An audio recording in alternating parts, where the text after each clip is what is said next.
ನಮಸ್ಕಾರ. ಉತ್ತರ ಕರ್ನಾಟಕ ನ್ಯೂಸ್ನ ಡಿಜಿಟಲ್ಗೆ ಸ್ವಾಗತ. ನಾನು ಹನುಮಂತ್ ದೇಶ್ಮುಖ್.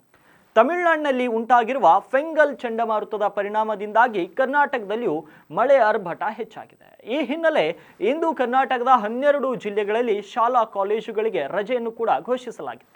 ಇದೇ ರೀತಿ ನಾಳೆಯೂ ಕೂಡ ಮಳೆ ಮುಂದುವರಿಯಲಿದೆ ಅಂತ ಹವಾಮಾನ ಇಲಾಖೆ ಮುನ್ಸೂಚನೆಯನ್ನು ನೀಡಿದೆ. ಕರಾವಳಿಯಲ್ಲಿ ಈಗಾಗಲೇ ಮಳೆಯಿಂದ ಜನಜೀವನ ಅಸ್ತವ್ಯಸ್ತವಾಗಿದೆ. ಬೆಂಗಳೂರಿನಲ್ಲಿಯೂ ಕೂಡ ಇನ್ನೂ 1-2 ದಿನ ಮಳೆ ಸುರಿಯಬಹುದು.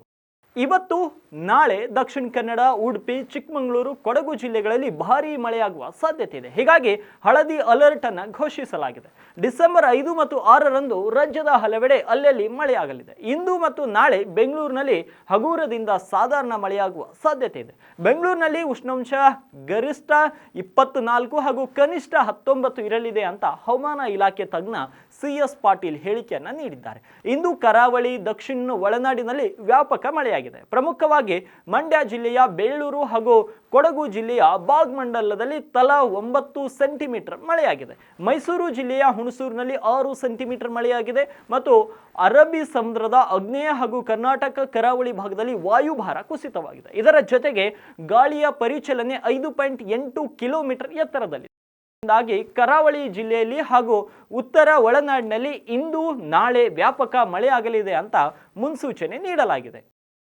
ಈಗಾಗಲೇ ಕೊಡಗು ಜಿಲ್ಲೆಯಲ್ಲಿ ರೆಡ್ ಅಲರ್ಟ್ ಘೋಷಿಸಲಾಗಿದೆ. ಡಿಸೆಂಬರ್ 4ರಂದು ದಕ್ಷಿಣ ಒಳನಾಡು ಮತ್ತು ಕರಾವಳಿ ಜಿಲ್ಲೆಗಳಲ್ಲಿ ಮಳೆ ಹೆಚ್ಚಾಗಲಿದೆ.